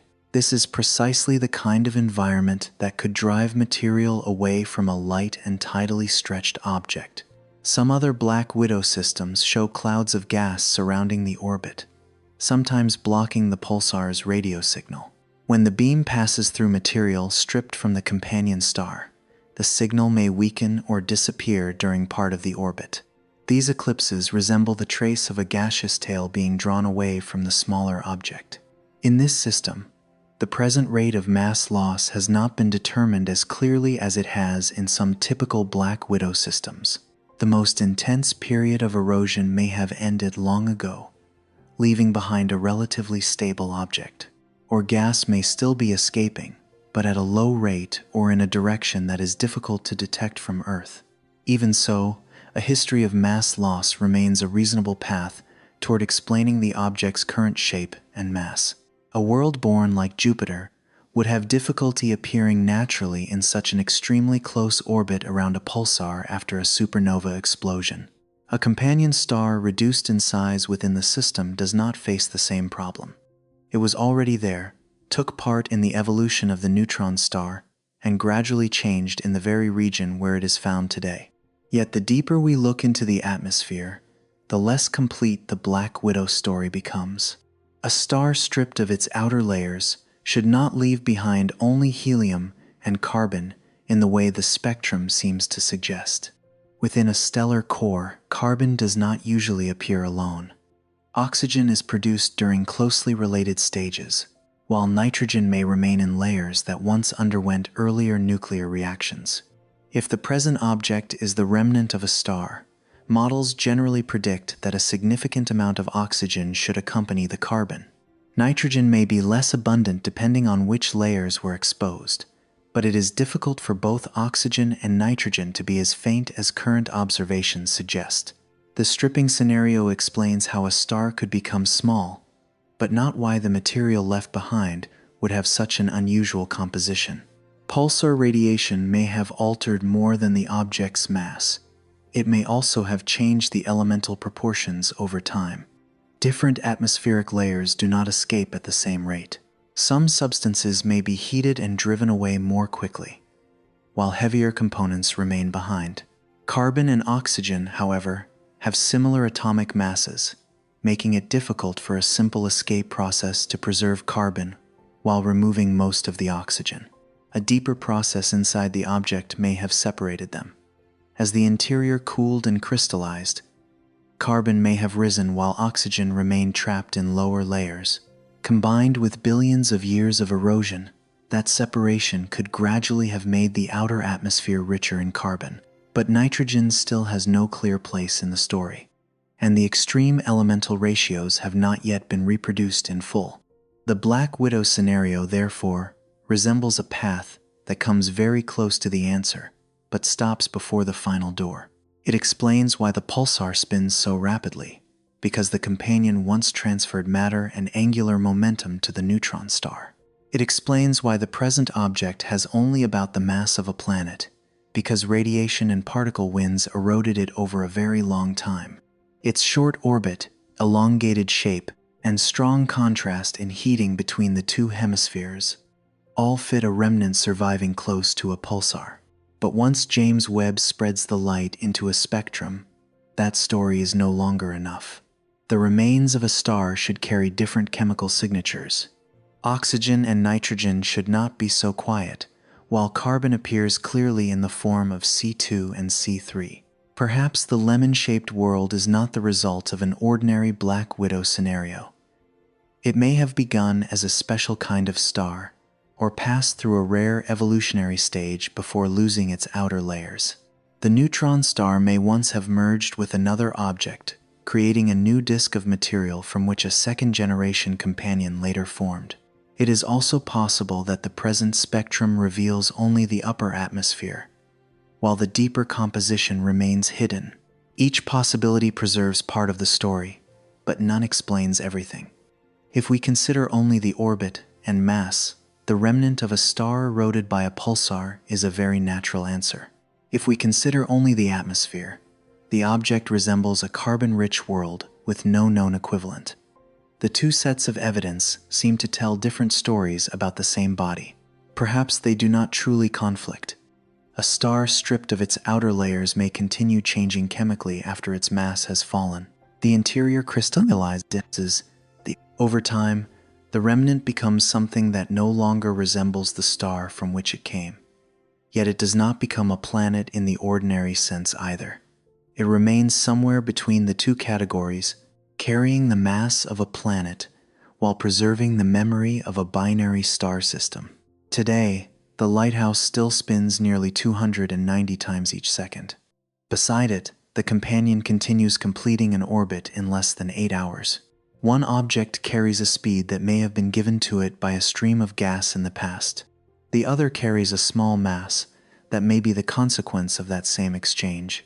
If we could view the entire history in a single moment, we might see matter flowing from the star toward the neutron star, curling into a bright disk and spinning the pulsar faster. Then the direction would reverse. The pulsar wind would surge outward, the companion's surface would begin to evaporate, and a tail of gas would stretch into the darkness. With each passing era, the object would become a little smaller, while the pulsar continued sweeping its beams ever more rapidly. In the end, the companion star would nearly disappear, leaving only a hot, carbon-rich world stretched into the shape of a lemon. It may be the surviving remnant of the very star that once brought the pulsar back to life. But its atmosphere shows that an important part of its past is still not understood. The Black Widow story may explain why this world has been reduced to the mass of a planet, but it still cannot explain why what remains seems to speak almost entirely in the language of helium and carbon. After everything the light has revealed, the lemon-shaped world still seems to stand before 4 different paths. Each one begins with a past we can imagine, follows part of the available evidence, and then stops at a door that cannot yet be opened. The extremely short orbit points toward the history of a binary system. Its near Jupiter mass leads us to call it a planet, yet its helium and carbon-rich atmosphere tells a story unlike that of either a gas planet or an ordinary stellar core. The more we learn, the harder it becomes to place this world within a single origin. The first path begins when the original star was still alive. Before the supernova explosion, it may have been surrounded by a disk of gas and dust like the disks that once formed the planets of our solar system. Tiny particles collided and gathered together, gradually building larger cores. One of them may have attracted enough gas to become a giant planet, orbiting the star for millions of years before the star reached the end of its life. If the story unfolded this way, the world we see today was once a much more ordinary planet. It may have possessed a thick atmosphere, a wider orbit, and a nearly spherical shape. The pulsar did not yet exist, radiation was not sweeping through space, and a year on the planet may have lasted months or even years rather than less than 8 hours. Then the central star collapsed. The explosion expelled most of its mass in a very short time. For a planet already moving in orbit, that sudden change would be like having the central pole that held it in place abruptly weaken. Its orbit could expand, become more eccentric, or break apart completely. The shock wave and material from the supernova would sweep through the system, heating and eroding any worlds that remained. A planet might survive if it happened to occupy a favorable position, but surviving the explosion would only be the beginning. It would still need to travel from a relatively safe orbit to its present location, only about 1.6 million kilometers from the neutron star. It is difficult to understand how a planet pushed outward by the star's sudden loss of mass could somehow return to an extremely close, nearly circular orbit. Another object may have drawn it inward. Gravitational interactions in a system containing several bodies can sometimes change an orbit dramatically. Friction with a remaining disk of gas might also remove orbital energy. Yet, each mechanism requires additional conditions that have not been observed. When the present orbit is considered alongside the carbon-rich atmosphere, the path of a first-generation planet that survived the original star begins to narrow. A gas planet, formed in the usual way, would struggle to retain a composition so severely depleted in oxygen and nitrogen after all those events. The second path appears only after the original star has died. A supernova does not necessarily sweep away every trace of material. Some gas and dust may remain bound around the neutron star, or new material may be created after a merger or a later period of mass transfer within the binary system. That matter could settle into a new disk, unlike the one that once surrounded the young star, yet still capable of forming large bodies. In the darkness around the stellar remnant, dust grains could collide and stick together. Small fragments would grow into larger objects, and some sufficiently massive bodies might begin gathering additional gas. A new generation of planets could emerge after the death of the old star, like a garden growing from the ash left behind by a fire. This idea is not entirely unfamiliar. The first confirmed planets ever discovered beyond the solar system were found around a pulsar. They showed that neutron stars are not places where planets are absolutely impossible. Material around a stellar remnant can still gather and form new worlds under unusual conditions. A second-generation planet would have the advantage of not needing to survive the explosion that created the pulsar. It would only need to form after the environment had settled. If the disk of material lay close to the neutron star, the present short orbit might also be easier to imagine than a world dragged inward from far away. But a post-supernova disk would still contain many elements.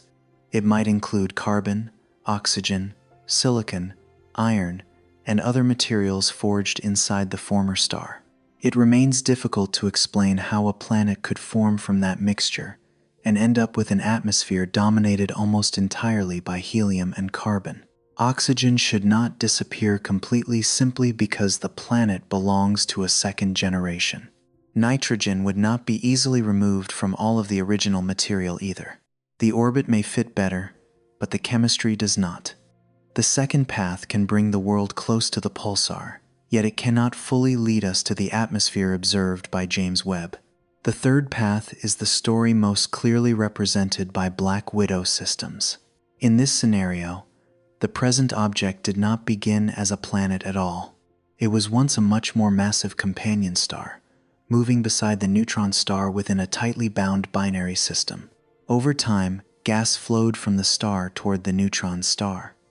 The material curled into a hot disk, transferred angular momentum, and gradually caused the central object to spin faster. With help from its companion, the neutron star was recycled into a millisecond pulsar, reaching its present rate of nearly 290 rotations each second. Once the pulsar became highly active again, the flow of energy reversed. Radiation and particle winds struck the surface of the companion star, heating its layers until they expanded and escaped. The object that had once supplied matter began to be eroded by the very neutron star it had helped accelerate. Over millions of years, the star gradually lost its outer layers. Its mass declined from that of a star to nearly the range of a giant planet. The short orbit, elongated shape, and intense heating of the day side all fit a remnant surviving close to the pulsar. Of the four paths, this one explains the largest number of observed features through a relatively continuous history. The object would not need to survive the supernova as a planet. It was already part of the system as a companion star. Nor would it need to form a second time from a new disk.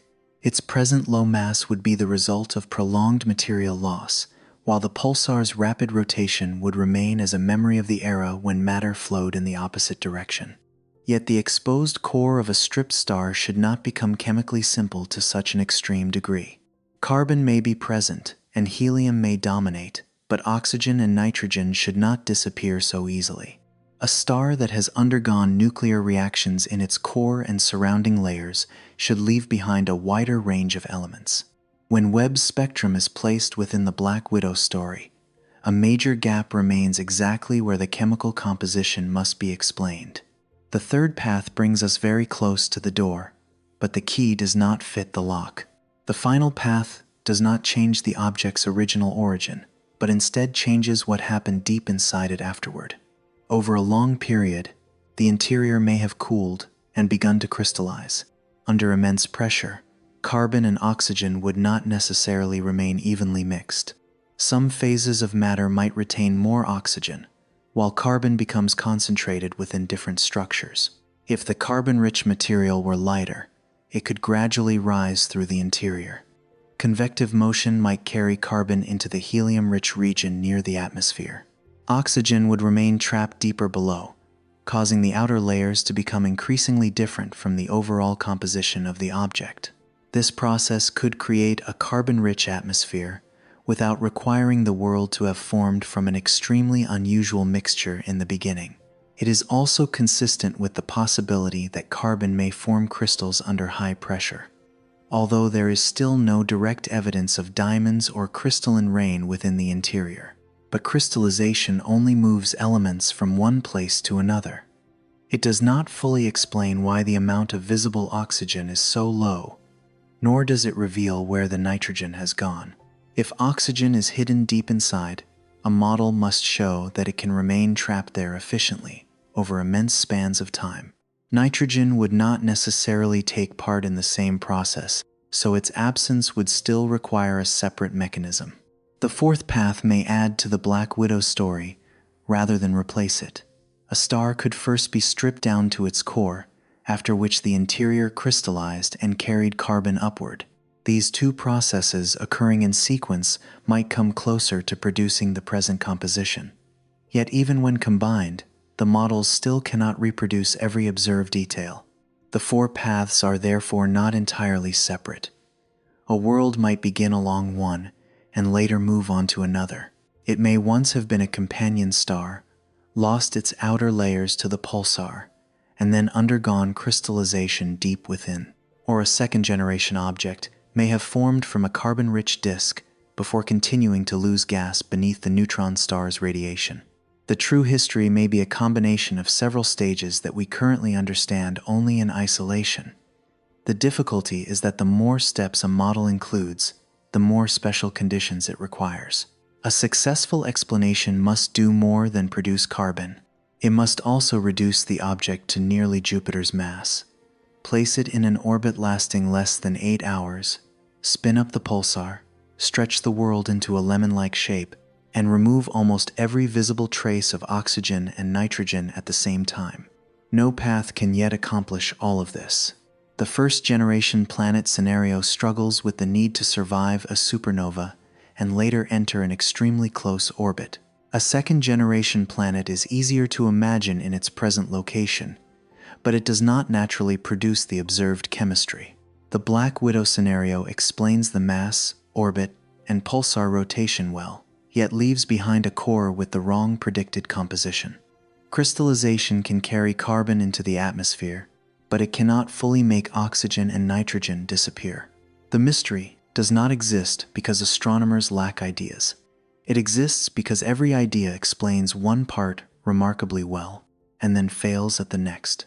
New observations may widen one of these four paths. James Webb could return to study the day side and night side separately at higher resolution. Wavelength ranges that have not yet been fully examined may contain signatures of carbon monoxide. If that molecule is found in significant amounts, then oxygen may not have truly vanished, but simply remained hidden within the earlier data. The estimated ratio of carbon to oxygen would then need to be revised. The atmosphere would still be carbon-rich, but perhaps not so extreme that every existing model fails. A scenario involving a stripped stellar core combined with elemental separation could become more plausible. If future observations still fail to find enough oxygen, the story will move in a more difficult direction. Astronomy will need a new model in which matter follows an evolutionary path that has not yet been fully described. Perhaps a special type of companion star was stripped in an unusually rare way. Perhaps the disk around the pulsar had a composition unlike any disk we currently know. Or perhaps chemical processes within the hot, carbon-rich atmosphere are concealing elements in ways present models do not yet account for. Every new photon reaching Webb may open the door a little farther. A small absorption feature could reveal oxygen hidden within carbon monoxide. A difference between the day side and night side might show that carbon clouds are blocking the deeper layers. A higher resolution spectrum could separate signatures that previously overlapped. Until those data arrive, the word planet remains only a convenient description of the object's present mass. it may not accurately describe its origin. The lemon-shaped world may have been born as a planet, formed after the death of a star, or once been a star itself before being reduced to planetary proportions.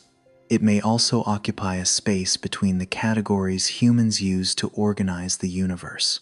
Perhaps nature does not care about the boundary between a planet and a star. Those names help us arrange what we know, but matter follows only gravity, temperature, pressure, and time. When a rapidly spinning neutron star moves beside an eroded companion, their shared history may create a world that fits into none of our familiar boxes. Nearly 750 light-years from Earth, 4 paths still lead toward the same unopened door. Behind it lies the true past of a red-hot world stretched into the shape of a lemon, with an atmosphere where carbon seems to have almost nothing left to bond with but itself. The next observation may return oxygen to this atmosphere, or it may confirm that we are looking at a kind of world astronomy has never known how to name. Let us return to an infrared photon that left the heated atmosphere of the lemon-shaped world nearly 750 years ago. When that photon began its journey, people on Earth were living in a very different age. No one knew that neutron stars existed. No one had ever heard the rhythm of a pulsar, and no telescope was capable of detecting a planet orbiting the dead core of a star. The photon did not know it was carrying information. It simply continued traveling in a straight line through interstellar space, crossing regions of thin gas and almost absolute darkness. As it moved, the pulsar behind it kept spinning without pause, while its companion continued completing year after year. Each year lasted only about 7 hours and 45 minutes, so during the time the light traveled toward Earth, the planet completed an almost unimaginable number of orbits around the neutron star lighthouse. After a journey lasting many centuries, the photon entered the solar system and reached one of James Webb's gold-coated mirrors. It was only a tiny part of all the light gathered by the telescope, but when billions of similar photons were collected, arranged in time, and separated by wavelength, a distant world began to emerge, not as a sharply defined image, but through indirect traces. Changes in brightness revealed that one hemisphere was hotter than the other. The position of the brightest point suggested winds carrying heat through the atmosphere. Small dips in the spectrum showed that helium and carbon molecules were present within the heated gas. The extremely short orbit revealed that the world lay very close to the pulsar, while gravitational models showed that its entire shape had been stretched into something resembling a lemon. From a faint stream of light, humanity reconstructed the image of a place that has never been seen directly. One side of the planet always faces the pulsar and may reach temperatures above 2,000 degrees Celsius. The other remains in darkness but still stays hundreds of degrees above freezing. Between these two regions, the atmosphere transports energy without pause, carrying helium and carbon across the permanent boundary between day and night. Deeper inside, carbon may condense, crystallize, or separate from other elements, but we have not seen those crystals. Nor do we know whether diamond rain truly falls within the planet's interior. That remains only a possibility suggested by the laws of physics and by what we understand about matter under immense pressure. The atmosphere has not given us a complete answer either. Carbon appears clearly, while oxygen and nitrogen seem almost absent. Perhaps those elements are hidden in deeper layers, concealed by carbon clouds, or bound in forms that present observations cannot yet separate. Or perhaps they truly were removed from the outer atmosphere through an evolutionary history that no current model can fully describe. This world may once have been a planet that formed alongside the original star and survived its supernova explosion. It may instead belong to a later generation, created from material left around the neutron star. Another path leads to the image of a companion star that once transferred matter to the neutron star, only to be eroded by the pulsar's radiation until it was reduced to planetary mass. Crystallization deep inside may then have continued carrying carbon upward, making the atmosphere even more unusual. Each path explains part of the evidence, but none carries us completely from the past to the present. The orbit seems to support the history of a binary star system. The mass places the object among planets. Its chemical composition does not fully resemble either one. The available data do not contradict the laws of physics, but they do show that present models still do not include every way matter can change across the universe. That may be the most important meaning of this world. Science does not move forward only when a question is answered. Sometimes, its greatest advances come when a new observation reveals that an old answer was not broad enough. A discovery may not close a mystery, but instead bring its shape into sharper focus, showing us exactly where our understanding remains incomplete. The absence of an answer does not mean failure. It creates the space needed for new ideas to form, for telescopes to return, and for models to be revised. In science, uncertainty is not something to hide. It is how we distinguish what has truly been observed from what is still being inferred. Future observations may detect more carbon monoxide and return oxygen to the chemical picture. If that happens, the planet's composition may become less extreme, and one of the current origin scenarios may grow more convincing. But new data may also continue to confirm that oxygen and nitrogen are genuinely scarce in ways that remain difficult to understand. Astronomy would then need to find another path, an evolutionary history that has never been fully written into any existing model. Whatever the final answer may be, the world will continue moving without waiting for humanity to understand it. The pulsar will keep spinning nearly 290 times each second. Its beams of radiation will continue sweeping through space. Beside it, the glowing planet will complete another orbit in less than 8 hours, ending one year and beginning the next. If our view slowly pulled farther away, the lemon shape would shrink until it could no longer be recognized. The pulsar would also lose its form, becoming only a tiny point of light flashing rhythmically in the darkness. Farther still, the entire system would disappear among the stars of the Milky Way, becoming almost impossible to distinguish within the vastness of space. Yet even though we cannot see it with our eyes, we know it is there. We know because radio pulses arrive early and then late.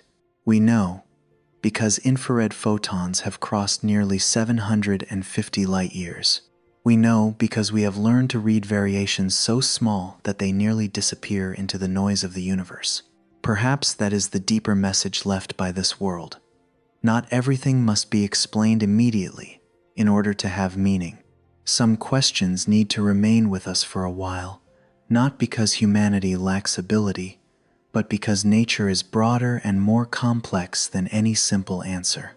Patience, in the face of the unknown, does not weaken understanding. It helps us see more clearly the boundary between fact, inference, and imagination. The same may be true in life. Not every empty space needs to be filled at once. Some things become clear only as time passes, as new evidence appears, or as we learn a different way of seeing. Not fully understanding something does not mean the journey has ended. Sometimes the unanswered question is what leads us farther. Nearly 750 light-years from Earth, the neutron star lighthouse continues sweeping through the darkness. Beside it, the lemon-shaped world completes another brief year.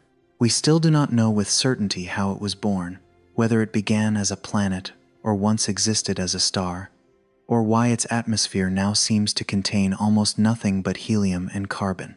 But perhaps tonight, that world does not need to give us a final answer. The fact that its light crossed centuries of space before reaching James Webb is already enough to remind us that the universe is quietly telling stories far beyond anything humanity once imagined. Sometimes, it is the worlds we cannot yet explain that show us how much larger the universe remains than the stories we have learned to tell.